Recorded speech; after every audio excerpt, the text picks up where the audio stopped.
pessoal! Nesta aula, nós iremos tratar acerca da teoria das bandas e analisar as propriedades dos materiais metálicos.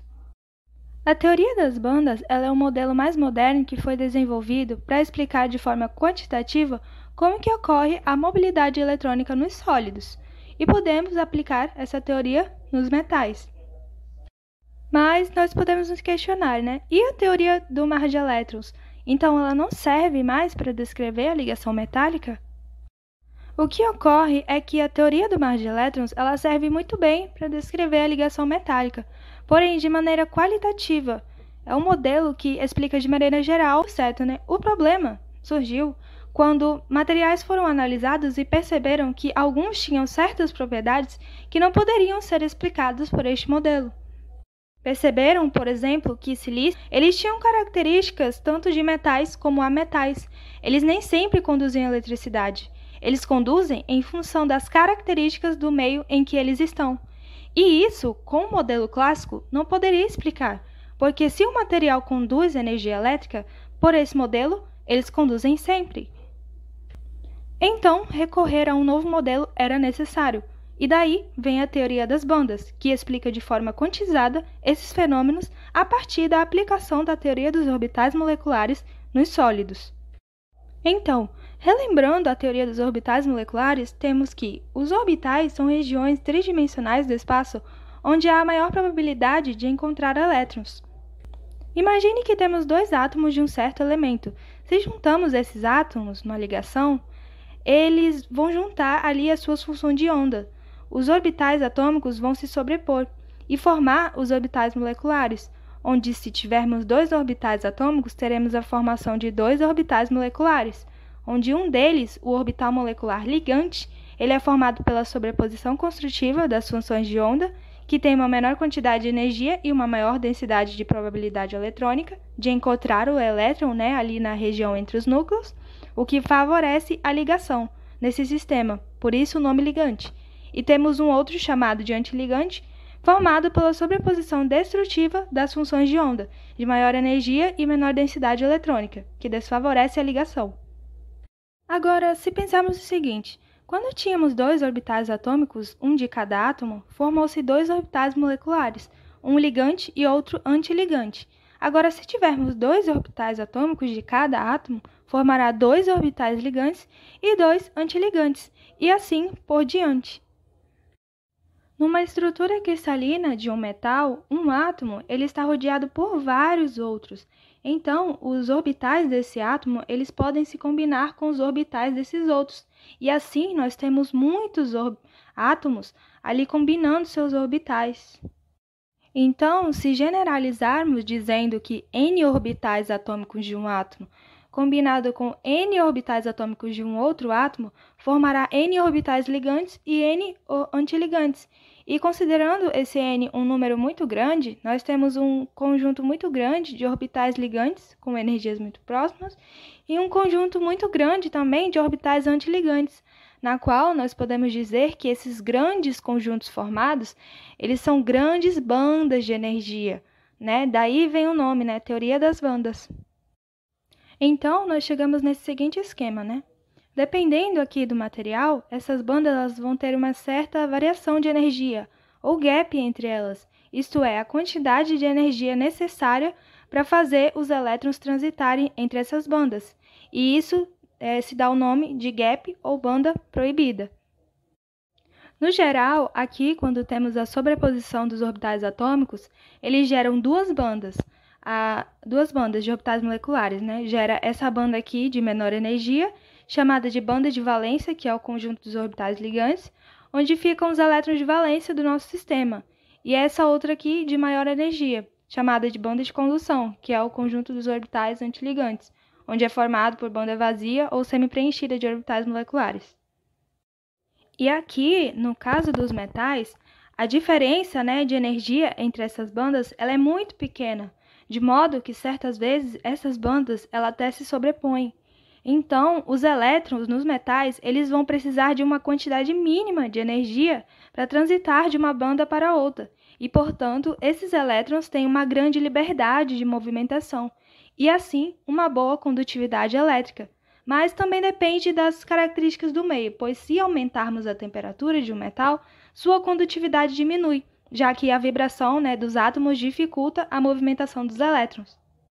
Agora, no caso dos semicondutores, as bandas de energia ali, elas vão estar mais distantes em termos de energia, ou seja, a energia necessária para os elétrons transitarem entre essas bandas vai ser maior, ali na ordem dos 3 electrovolts, né? Há um gap maior entre essas bandas. Então, diferente dos metais, os semicondutores eles conduzem eletricidade, mas não tão bem quanto os metais. Eles conseguem, né, conduzir quando aplicamos certa energia térmica neles, pois os elétrons ali vão conseguir transitar entre as bandas e ali ter uma maior condutividade elétrica. Agora, nos materiais isolantes, essa quantidade de energia necessária para os elétrons transitarem nessas bandas e ser, assim, né, um condutor, é muito grande, é um gap bem maior. Por isso, né, eles acabam sendo isolantes. Então, pessoal, até aqui nós vimos, né, que a teoria das bandas ela serve, né, ali para explicar de forma mais clara como ocorre essa mobilidade eletrônica ali, né, e que nos permitiu ali aclarar como que ocorre ali a mobilidade eletrônica nos semicondutores, né, o que não podia explicar com a teoria do mar de elétrons. Então, agora podemos retomar, né, a falar das propriedades dos materiais. Nós vamos falar aqui das propriedades dos metais, né. Primeiramente, vejamos as propriedades elétricas dos metais. As propriedades elétricas são justamente o que foi explicado anteriormente com a teoria das bandas, né? É a reação de um material quando aplicada uma corrente elétrica a ele. Como visto, no caso dos metais, eles conseguem mais facilmente com que os elétrons ali transitem entre as bandas, né? Tendo uma maior liberdade de movimentação. Então, se você aplicar uma corrente elétrica em um metal, eles vão conduzir facilmente essa eletricidade. Ou seja, nós podemos dizer o quê? Que os metais eles são bons condutores de eletricidade. Mas, até mesmo os melhores condutores têm, por mais que pequena, uma resistência à passagem dessa eletricidade. Eles têm uma resistividade. E os metais eles têm uma baixa resistividade. E a resistividade ela é inversa à condutividade. Então, ao passo que os condutores ali tem uma baixa resistividade, se você aumentar essa resistividade, a sua condutividade diminuirá. Nós temos também, né, as propriedades mecânicas dos metais. Essas são relacionadas a como o material reage quando sujeito a esforços mecânicos. Os metais eles são o quê? Maleáveis, pois eles são capazes de serem transformados em lâminas finas. Eles também são dúcteis, pois podem ser formados filamentos. E essas duas propriedades estão relacionadas ali à maneira como os átomos e os elétrons, né, estão dispostos na ligação, como já vimos, havendo apenas a deformidade do material. Também, ali, com relação à propriedade mecânica, temos a resistência à tração. Os fios metálicos são muito resistentes às forças que se aplicam sobre eles, ao serem puxados ou alongados, em razão da intensidade, né, dessa ligação metálica. E, por fim, nós temos as propriedades magnéticas dos metais. O magnetismo, né, ele é o comportamento dos materiais, né, incluindo os metais, quando é aplicado um campo magnético a ele. Essas propriedades, né, elas estão relacionadas ali ao momento magnético dos elétrons, que vai estar relacionado ou ao momento angular do orbital, que é o movimento do elétron ao redor do núcleo, ou do momento angular do spin, o movimento do elétron em seu próprio eixo. Nós podemos separar em tipos, né? Podemos separar em diamagnéticos, né? Os materiais diamagnéticos, em geral, são constituídos de átomos cujas camadas eletrônicas são fechadas, todas as camadas ali preenchidas com elétrons emparelhados, de modo que não há um momento de polo magnético atômico ali resultante. Então, nesses casos, a aplicação de um campo magnético vai modificar o movimento orbital ali dos elétrons atômicos. Neles ali, né, gerando um momento de polo magnético, né, um campo magnético, que vai apontar no sentido contrário àquele campo magnético externo, né, aplicado a esse material, aqui como na figura. Mas que desaparece, né, quando o campo externo ele é removido. Esses materiais são caracterizados por não serem atraídos, e sim repelidos fracamente pelo campo. Exemplo de metais é a prata, o mercúrio e o ouro. Nós temos também, né, os paramagnéticos. Os átomos desses, eles possuem camadas eletrônicas incompletas, né, elétrons desemparelhados, dando origem ali a momentos magnéticos atômicos não nulos, ali, resultantes, né, do espin e do movimento, né, orbital de seus elétrons. E estes, né, dipolos magnéticos desses materiais, eles tendem a se aliar paralelamente e no mesmo sentido do campo aplicado, né? De modo que eles têm uma resposta paramagnética, né? Eles tendem a ser atraídos fracamente pelo campo externo. E quando o campo ele é removido, o efeito também, como no caso dos diamagnéticos, ele também não permanece. Exemplos, né, de metais paramagnéticos é o alumínio, o sódio e o magnésio.